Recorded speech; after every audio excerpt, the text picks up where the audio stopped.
Gang, it's the Catholic Underground Podcast, which is your Catholic guide to the digital continent. I'm Father Chris Decker, and we are coming to you once again because it's just what we do.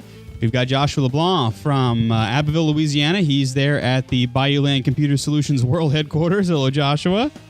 Hello. Also joining us with no video today because, well, why bother? Father Ryan Humphreys over at CamptyCatholicChurch.com in Campty. Hello, Father. It's amazing, I know, but there's less bandwidth here than there is in central Zimbabwe, so you know what are you going to do. Oddly enough, though, you have what you lack in bandwidth, you make up for in tarantulas. We have a lot of them, one of the largest nests in the South. Yay. Isn't that scary? I don't even know what to say about that because it really freaks me out. I'm coming up to visit you for the Mardi Gras holiday, as you know, and I'm frankly still a little afraid of them. I don't like the idea of me waking up with one in my proximity. Brother, they've never been in the house, but I can walk you out to the cemetery and show you where they live. See, you say that they've never been in the house, but how would you know? Well, I would just say that I know. Because if I didn't know, then I might be nervous and I live here now. That's right. Well, there you go. Yeah. Yeah. Well, we begin finally. Someone has explained social media. It's probably one of the most difficult things, but as St. Paul did, and as all of the ancient philosophers did, sometimes a metaphor and even a simile can help. And so the user on the internet's Kelly Walquist, who's a YFrog user, actually posted a photo of a whiteboard this week that clarifies the relationship that major social networking sites have to one another, and we present that to you. Hopefully, Kelly won't mind.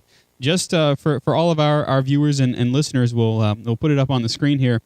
Okay, so Twitter. I'm eating a hashtag donut. Okay. Perfect. Facebook. I like donuts. Right, you like it, yeah.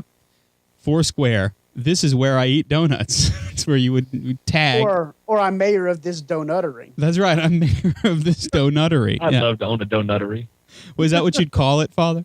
Oh, and yes, I think Josh is on it. It'd be a donuttery. Get thee to a donuttery. Yeah. To quote Hamlet. Let's see. And then let's see. Instagram. Here's a vintage photo of a donut. So perfect. We ought to say hipster photo. Right, yeah. A hipster. YouTube. Here I am eating a donut, so that you kind of get in the whole viral craze. LinkedIn. My skills include donut eating. Pinterest, which I signed up for Pinterest because my friends in Wyoming are all on Pinterest and everything. I said, okay, so I'll get a Pinterest account. Now, I signed up for a Pinterest account. There's nothing on my pin board or whatever, but I mean, I have been getting like 6, 7, 12 Pinterest, so-and-so has added you on Pinterest requests daily. And I got nothing there. So, I mean, sorry. That and Plurk. Right. and Clout. More than Plurk because it's every woman I know loves it, and I have no conception why, because it is the most distracting, random, it's... There's probably a chauvinist thing that could be said there. Well, I'm happy to be a chauvinist if that's what it means, but I don't know why people love this site so much. I hate it so deeply. Well, it's basically... I do too. So the social media thing, here's a donut recipe, and I think that's what it is. The Pinterest phenomenon has to do with sharing craft ideas and recipes and things of that nature, and it's just all kind of thrown up there like a scrapbook. And these are all things that moms and young ladies that are crafting and things like that tend to like. And so it's kind of a social network that they've adopted from what I can see, Although there are a few folks, I got a request from Father Roderick on Pinterest, as a matter of fact, over at the SQPN. So people all over are Pinteresting, and so you can share your donut recipe on Pinterest. Last FM, now listening to donuts. And actually, I looked on a Facebook comment, and somebody said, Well, at least they're a fan of, and I can't remember the band name that actually has a track named Donuts. And then G Plus, my favorite. I'm a Google employee who eats donuts. This is true. Nowadays, pretty much. Yep. So, I mean, it's true, though, that what do you do when you have this conglomeration of social networks and nobody really knows how any of them work, or what they do? And that, I found that very helpful, actually. Who knew that a donut would guide us? I think it's an astoundingly helpful thing because it's like you say, Father, you really need a strategy, even as an individual, even if you're not talking about podcasting or something else. You really do need a strategy for how to deal with these things. And, do you need Foursquare? Well, as a human being or as an organization, I mean, right. It's very, very confusing. And I've sat down a number of times and tried to figure this out for myself and for Life is Still Worth Living and for Catholic Underground. And frankly, I still haven't come to any helpful conclusions. Well, yeah, for me, Foursquare doesn't seem to have a whole lot of traction as as a what would you call it, as a web entity? Because Foursquare is all about being where you are, and becoming the mayor of this or that actual physical location. I guess we could have mayors of Catholic Underground who are in the chat room or something. I don't know. That Foursquare just kind of, I don't know what to do with that. Yeah, I used it for a little bit, but because basically Facebook check-in does that, right? Well, and that was the issue is whenever Foursquare came out, remember there was no Facebook check-in. Oh, right. So that didn't exist. But when Facebook added that functionality, there was no need for me anymore to use Foursquare. Now it seems more like I got a message from last night saying so-and-so booted, FYZ as mayor of this place in Foursquare. And I was like, I can't believe people are still doing that because I guess I just haven't been out of it for so long. But I guess that's the big thing is how many times you can check in a certain place on Foursquare. And, of course, Foursquare, I think, still encourages retailers to give certain perks to mayors and chiefs of staff or whatever. Or people who wear flair. Yeah. Connected to that, there's a study that's come out basically saying that we use Facebook because it tricks us into thinking we're doing something important. Joshua, you're the one who found this on Gizmodo. Yeah, I read Gizmodo every day, and occasionally they get some stuff that's very good. But this article is completely... it's on the nose? Well, I don't think so. No? My biggest problem with it is that I guess for a lot of people that might be the case. You certainly can waste a lot of time with Facebook. But I think for those of us, as we've talked about on this show on many, many occasions, that Facebook can be something that is of real value. Especially as a tool for evangelization. It can be something that is used very important. I know I find it very important as a very important tool simply because being in social communications constantly, being able to speak with individuals who are across the United States, even across the world, about issues and Catholicism and as a tool for evangelization, I find it, beyond its value beyond measure. Now, I think that could be said of anything. I mean, you could say that reading books is a waste of time, which it certainly can be, just as anything else, just as watching TV can be a waste of time. Mm-hmm. But there are people who are sitting who can sit in front of a television and be doing something very important, especially if they're watching EWTN or if they're watching Catholic programming. Just as, somebody who could sit and read the Bible for hours, I think you wouldn't say that person's wasting time. It's certainly not the same as reading a Danielle Steele novel. Mm-hmm. I guess, does it become wasting time whenever we're actually not using it to, and again, this is Pope Benedict XVI, when we're not using it to begin to cultivate real relationships? Because, I could sit in front of Facebook for hours and just check statuses and make little, comments here and there. Yeah, I think it can be, and I know Father Ryan's probably got something to say about that. But I know for myself, it's become. I was sitting down the other day, and I said to myself, if I got off of Facebook, how would my life change? And it would change tremendously because Facebook has really been my source of all information about everything. You use it as a news feed. Absolutely. Basically. And that's what I was getting to, is that I spent today, for example, working with a customer all morning, didn't get to check Facebook or anything. And that's where I see, people like Father Vidrine, who's constantly posting, this in the news, that in the news, things that affect Catholics that I might not see otherwise. And what's great about Facebook is I know Father Ryan, for example, has, an RSS feed of 8,000 different things. I've never compiled such a giant list of RSS feeds. But for me, it's great because I'm friends with individuals who all read different sorts of things, and I can go to one place and look at my news feed and see what people are posting about, this was on Fox News, this was on this news service, and really have one central place where I can get all of my news and know what my information is. It's kind of been my replacement in the digital age of the morning paper. That's interesting. I guess I do get some information from Facebook, but I still have to kind of go through my normal news cycle sources, Maybe I'm a bit more of a news hound. I don't know. Father Ryan, how do you use Facebook, or do you? Because I know you're not on it often. Well, I actually am one of those kind of strange people where I don't really get much news from Facebook, but I end up posting an enormous amount to Facebook. And the same thing with Twitter. I've set up a handful of lists. I use Facebook and I use Zeit on my iPad to follow the news, but I end up posting way, way more to Twitter and Facebook than I get from it, because I want to add some value to those people who want to follow my feed or follow the news and things like that I'm reading and I'm interested in. Yeah. But I can't. I've never been able to get my head around getting my news from those sources directly, and I really hate Facebook pretty deeply. You'll know about Father Ryan that there's really no. He's a man of extremes. Well, I really, the signal to noise ratio means a lot to me because my brain is just the way it is. There's a lot of noise on Facebook. It's a huge amount of noise, and it's very distracting. And there's 8 or 9 things happening all at the same time. And I don't really feel like it's well integrated with one another. I know there are people who've gotten used to the interface, but it's just my brain won't fit into the Facebook mode. And as much as I like to put value back into Facebook, I have a very hard time pulling value out of it for me. I suppose I can understand that. Yeah. And I think for me is that I've spent, and I guess maybe it requires an investment.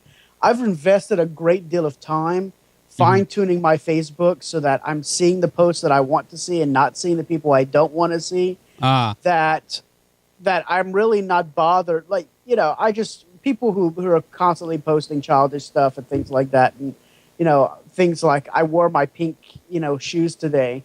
That stuff I've basically trained that I don't want to see. Don't show me this sort of stuff. Right. And I guess there's probably a good, 10 to 15 people who I see who are posting good stuff. And so I make sure that their things are always marked as important. So they're always at the top of my list. Right. And I guess that's maybe part of the reason why. And also I guess that perhaps the jury is still out as to whether or not it's all in what you make. I guess it's all the intent. Imagine that it becomes a moral thing. Yeah, who'd have thought it? Yeah, who would have thought? So there you go. Now we move from the world of Facebook to the world of liturgical music. It's the Catholic Underground because we can do that. Now, Father, you and I both know that the open source Catholic music thing is becoming really big indeed. And this is mainly because the two big houses of music, GIA and OCP, have kind of worked. They're a business. They're a money-making for-profit business, and some of this under the guise of copyright has come up, and now the open source music movement is saying, well, you know what, we don't need to pay for this. This is actually that music. Music is like bandwidth; it belongs to the world. Yeah, I think the biggest single source of that has been the Church Music Association of America at musicasacra.org. And, they associated with a number of other very, very talented people, and the fact that software is out there to produce music and produce digital music very easily. Yeah. And that it's fairly inexpensive to record MP3s and things like that. The Internet's made a perfect storm for open source music, saying, use this if you want. If you want to buy it, you can buy it. You can make a donation. You can, you want to purchase the trumpet line, you can do that. And groups like GIA and OCP are kind of trying to get involved in that in some level, and it's laughable this week. They released a number of psalm settings, and these psalm settings, which is fairly difficult to say on a microphone, they include a text box at the bottom, and the text box says this: "This psalm setting may be downloaded and reproduced free of charge for parish use only for a limited time. The contents of this box must appear on all copies. All originals and reproductions must be destroyed before April 5th, 2012, when I guess the Mayan calendar ends. That's right. That's It's available for a limited time, like it's a McDonald's toy. You know, Yeah. you want to make sure that Psalms of King David. They've made it 3,000 years. I don't know. And that's what the on the Chant Cafe, Jeff Tucker says it's a good thing King David didn't put that into effect. Otherwise, they wouldn't have survived into the Christian era. How more irrelevant? I mean, relativism can you have? Limited time, just whenever. Yeah. We're set until April, till Easter, till they've had a suitable amount of time to work their way out of your public knowledge. I don't understand that either. But now this is the question though. In the world of open source music, because it's not going anywhere, thankfully. Right. How does OCP or GIA stay afloat, or does it? Yeah, I honestly don't know that they do. I think that there's still a market to produce hymnals. Yeah. And even a market to produce hymnals that are focused on a particular genre of music.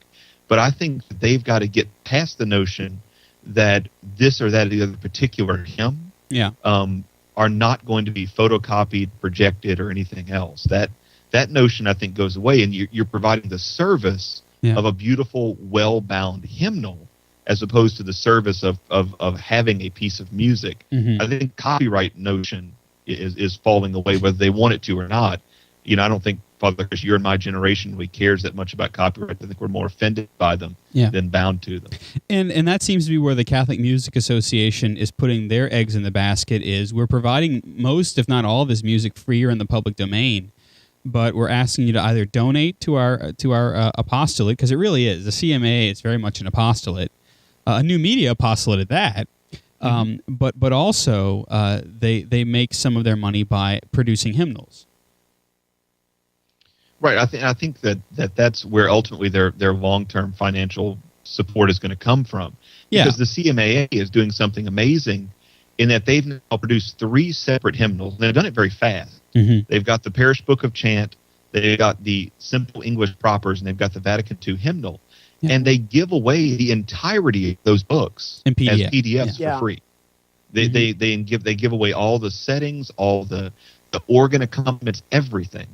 But they're still making quite a bit of money from people who want to buy a for their parish book. Yeah. And I think that OCP and GIA will not be able to keep the same profit margin, but I definitely believe they could keep a profit margin by reducing their business model from let's rip off the church to let's provide a service to the church. Well, and I think it also falls back on the whole idea that people like to be able to see something or try something before they buy it.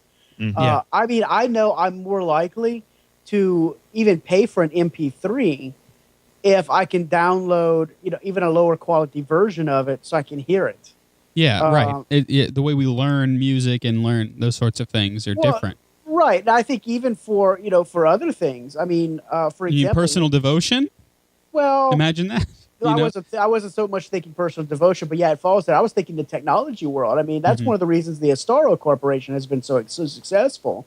One of the companies that, whose firewall I sell, because they offer their firewall for absolutely free to anybody who wants it. And then if you want to add all the, little bells and whistles to it, then you can pay for it and get support. But it's always great whenever I can go to a customer and say, let me show you how this actually works. Yeah. Before you invest time and energy into it. And that always sells anything. Yeah, exactly. And that's the value add. If you can convince people that what you're doing is worth their time, and you're doing it with a degree of excellence. That's kind of what we hope here at the podcast, But it's the same type of deal.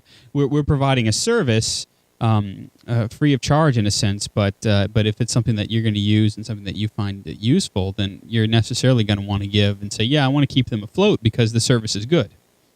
Right. Mm-hmm. Imagine. I think that the age of copyrights and patents, it's becoming more and more absurd. We're being reductio ad absurdum with those kind of questions, and I think more and more people of our generation, Father Chris and Josh, are just deeply offended by the notion that the Roman Missal or the Psalms or the official books of the church or the New American Bible are copyrighted, and that we have to follow some absurd copyright laws when it comes to the Word of God or the ritual of the church. Yeah.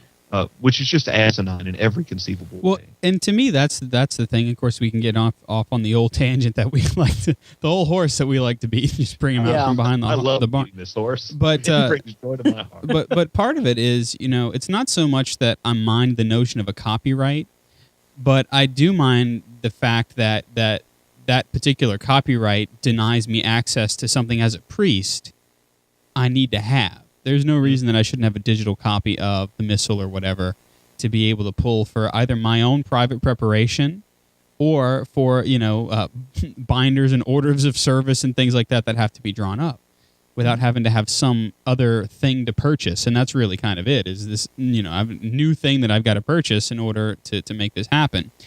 So the copyright becomes kind of a crutch, not for protecting the Word of God from error and whatnot, but rather it becomes a crutch for me to give you more money.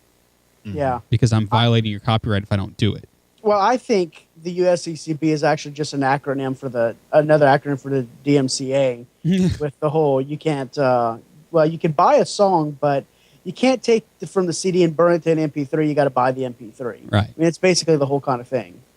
Yeah, exactly. So I'm wondering, this is my segue, I'm wondering if the church will rise up grassroots and from the hierarchy in the same way that we have seen just an absolute ant pile circle around this human health and human services mandate that's coming down. I mean, because really, I think perhaps the administration, the government of our United States, has hopefully seen, when you kick the ant pile that is the Roman Catholic Church in the United States. We're gonna actually start stinging, I personally, and of course, I was watching some of the coverage today. It's just appalling at what's happening in our United States. And again, we're a podcast that doesn't get political, but this is moral. Yeah. This is absolutely moral. So as of this broadcast, 170 out of 174 bishops have spoken out against this decision, and of course, the decision is that religious organizations and churches will be forced to provide, along with everybody else, access to contraceptives, to drugs, some of which are abortifacients, meaning they cause abortions within the womb. Mm-hmm. And then, of course, sterilization procedures would also be covered with this. We're required to offer this. It sounds absolutely crazy. But this is the mandate, and as Cardinal Designate Timothy Dolan said, we're being given a year to decide how we're going to allow our consciences to be violated. So, again, as of the broadcast, almost all of the United States bishops have spoken out. They're joined by the Eastern Orthodox Church in the United States, the Orthodox Jewish organizations, and even evangelical Christians, and many others who are saying the same thing. EWTN of happy mention. Has also filed suit. They have sued, stating that they actually, as a self-insured organization, would not be able to provide health care for their. They just wouldn't. There would be nothing. Right. They just said that the only option for them would be to provide all their employees, which is a very large number of people now, with no services whatsoever, which they consider to be contrary to the question of justice in the modern world. Right.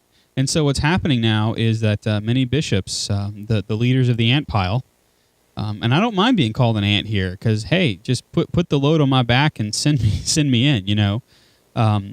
Dolan and Archbishop Chaput of Philadelphia, they've called for civil disobedience and a summertime march for religious liberty, and that's planned in Washington D.C. I mean, that's have we ever really been here? In this place of calling for civil disobedience in the United States when it comes to something like that?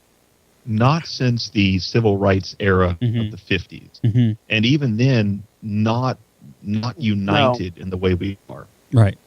I mean, if you look at the March for Life, 500,000 people. 500,000 people were the estimated numbers, possibly more. And that was a peaceful protest. Yeah. 500,000, that's nothing to spit at.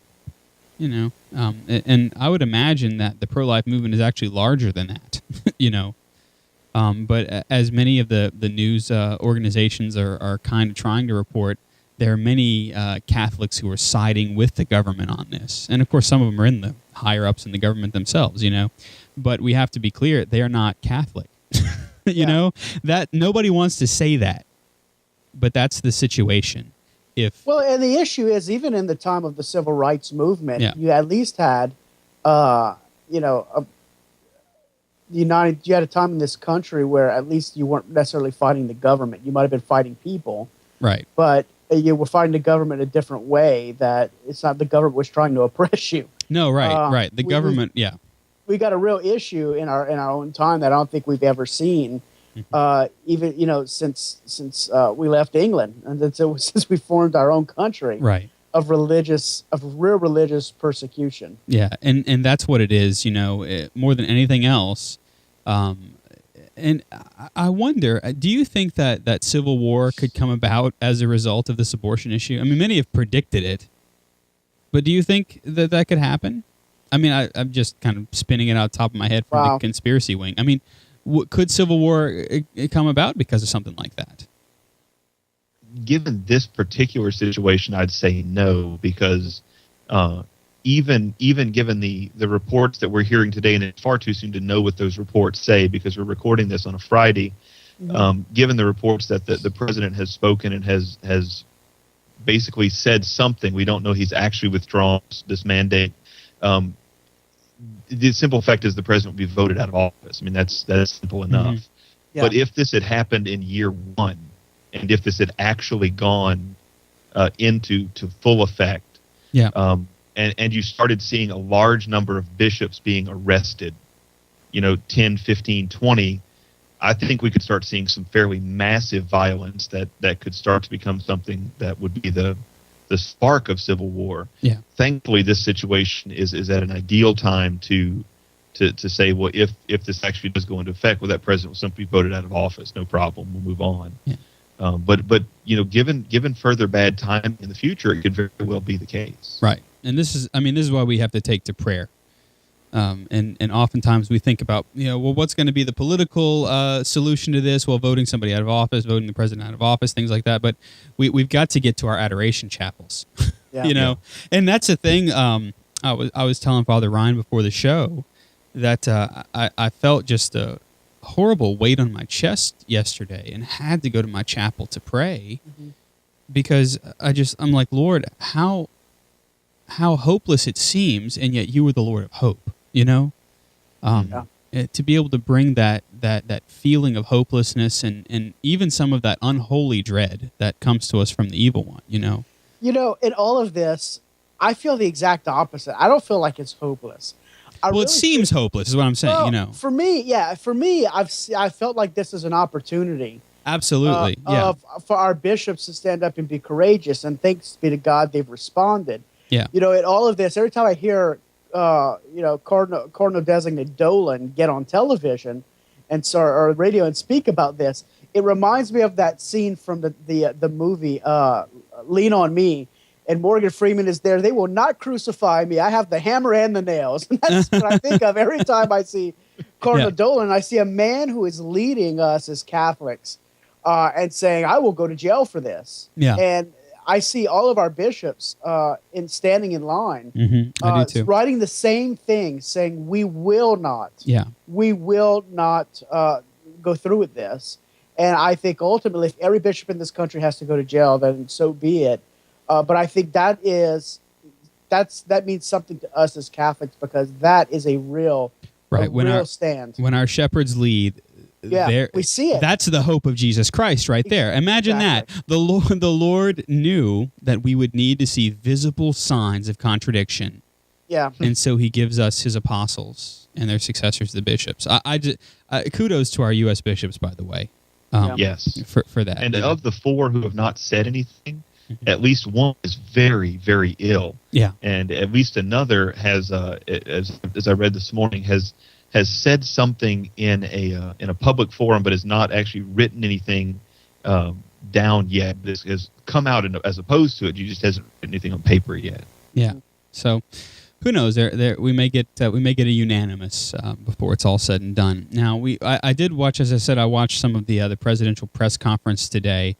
And a report at FoxNews.com is reporting that the issue, the president said the issue should not be treated as a political wedge, quote unquote.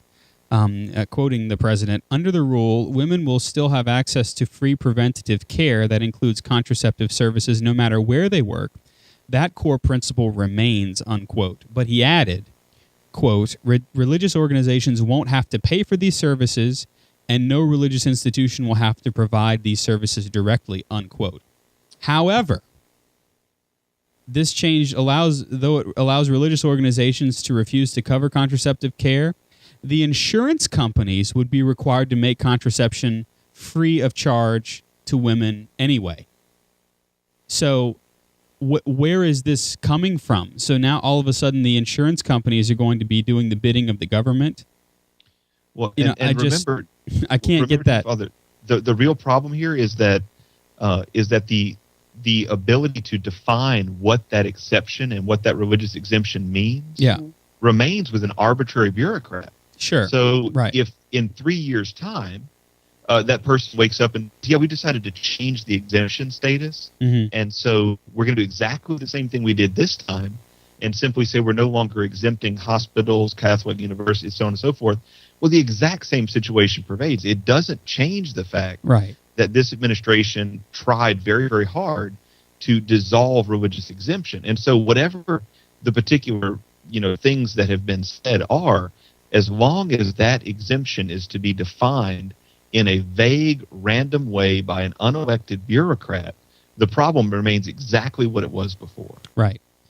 Yeah, and I think another issue that is easily overlooked in all of this is the fact that despite whether the fact you've got to pay for, the bishops or whoever's got to pay for it, if insurance companies are going to have to offer it free of charge to everyone, then guess what's going to happen? They are in turn going to raise insurance rates because they've got to pay for something. Yeah. And so what does that mean? Where our insurance rates, we're going to be paying for it no matter what.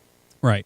So then does this then fuel, and we're getting way more perhaps political than we ordinarily do, but just looking at the dominoes falling, does this then fuel the necessity of social health care, of Obamacare as they call it?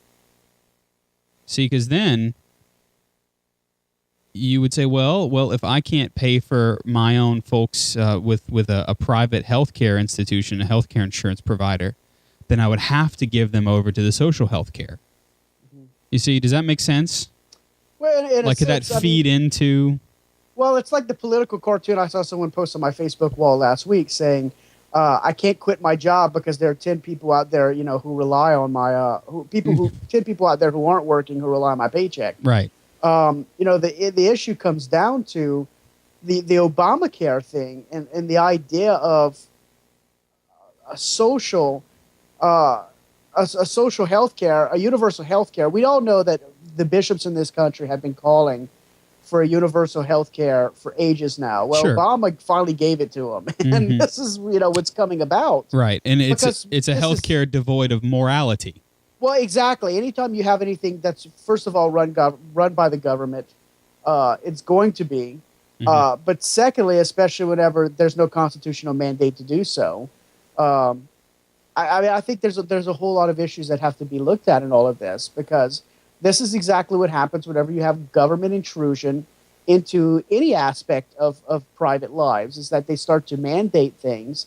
And it's true. If the government is going to mandate something like you have to provide contraceptions, then it's only logical that the next step would be that we're going to mandate abortion services. And then the next step, we're going to mandate euthanasia and all of these things. My biggest problem in all of this, and what really ticks me off, is that as an individual who's diabetic, my insurance company does not pay for diabetic testing supplies, but yet we're going to force them to pay for contraceptives. Right. So contraceptives, which no one needs to stay alive. The last time I checked, I never heard somebody say, "Yeah, I'm dying because I haven't taken my birth control pill."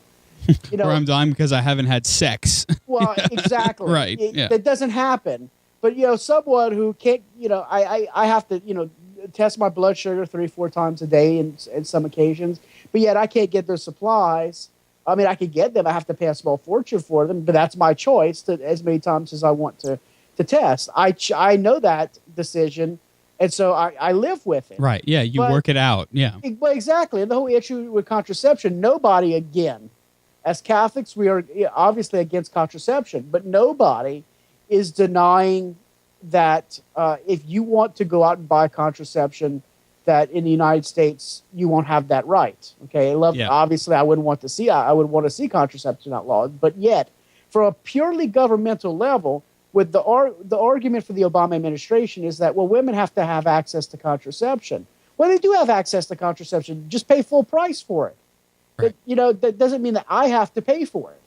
Yeah, and that's the whole. That would be a respecting of religious rights. I mean, that's as immoral as it could be. Obviously, you would hope that that a woman would not want access to contraception because they would recognize the dignity of their body. But true religious liberty is saying, as a democracy, it's here, but you have to make the choice to violate your conscience yourself. Well, right. And all of this stems, of course, from the Obamacare mandate that there cannot be any kind of gender discrimination. So any kind of health services you provide for men, you also have to provide for women, which is where this is all coming down to. They're trying to say, well, men don't have to worry about contraception and getting pregnant. And so we should provide these services to women so they can live equal. Again, the whole idea of separate but equal, lives. But what they fail to recognize is there are such things as male contraceptives. Sure. What I would argue is that we're not paying for either. Right. So it's separate. It is fair and equal. We are treating men the same way as we're treating women. Yeah, it gets to be a really tangled web, and then of course this on the heels of the Susan Komen Foundation that decided first to remove funding for Planned Parenthood, and then to reinstate it. And nobody's ever really said between the lines what happened, but we can only imagine that it's the extreme bullying taking place on the part of who we don't know, or we can suspect, And we can only suspect it is the abortion lobbyists who really are kind of forcing their power over a private organization. And it's only a matter of time before that happens to the church if left unchecked. Well, and that's what's really... Go ahead, Father. I'm sorry. Well, I was just going to say that probably to agree with you, that, I mean, there's very, very few things that happen in the way that we would say, well, this is obvious, but this is obvious. The way that abortion companies make money is when people get pregnant unexpectedly or unwantedly and go in and murder their children.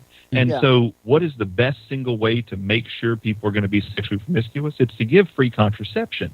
And, and basically all Planned Parenthood is looking to do here is turn a buck. And there are, I'm sure, people who are ideologically tied to abortion as a good thing. I don't know how, but I'm sure there are people out there. Mm-hmm. But the fact is that Planned Parenthood makes a lot of money, partially because our tax dollars give them money, and partially because they charge the people who come in to have their children killed for money. But, they have a vested interest in making sure that people are promiscuous, that pornography is rampant, that people dress like prostitutes, and that they have as much free contraception as they want. And they're still beating the old horse that's proven to be wrong over and over and over again, that more contraception equals fewer pregnancies, which is just not true. Yeah, exactly. Well, and especially in the United States, where, if you recall, in the Supreme Court decision of Planned Parenthood versus Casey, it was in that Supreme Court decision, I believe it was that Supreme Court decision, in which the Supreme Court said that Americans have always relied on abortion as an ends should contraception fail. Right. And it's one step at a time. I mean, when we're moving towards health care in which we're going to now cover contraceptives, which in and of themselves, for the most part, can act as abortifacients. It's only before long in which we have mandated abortion coverage. I just don't understand how people can't see the writing on the wall in all of this and what's coming down the pike. That's exactly right. Yep. And unfortunately, we have to leave it there. I can hear my doorbell ring, and apparently my my staff is out for the day. So we're going to have to skip our picks of the week this week, so that I can go make sure that it's not an emergency at my doorstep. But what we're going to do is give you the last say. Backchat at CatholicUnderground.com is the way to do it. You can let us know by emailing us or by visiting our website. We certainly wish that you would. Joining us this week, we've got Joshua LeBlanc. He is the Oompa Loompa Wrangler at CyberCatholics.com. And he's at JR LeBlanc on Twitter. Thank you, Josh, for joining us. Goodbye. That's right. And I've had your video up for quite a while. I just realized, you know how it is whenever you're trying to multitask. Father Ryan is ever the multitasker. He's at CampyCatholicChurch.com. And all of his posts are on Twitter. He's at FR Humphreys. Thanks, Father Ryan, for all you do. It's been my privilege to sit here and stare at you at an odd angle for the entire show. And I've enjoyed it every moment of it. I'm Father Chris Decker. You know me. You can follow me on Twitter at Digital Catholic. Thanks for tuning in and hanging out with us here on the Digital Continent. We are CatholicUnderground.com, and we are Faith Gone Digital. We'll see you next week.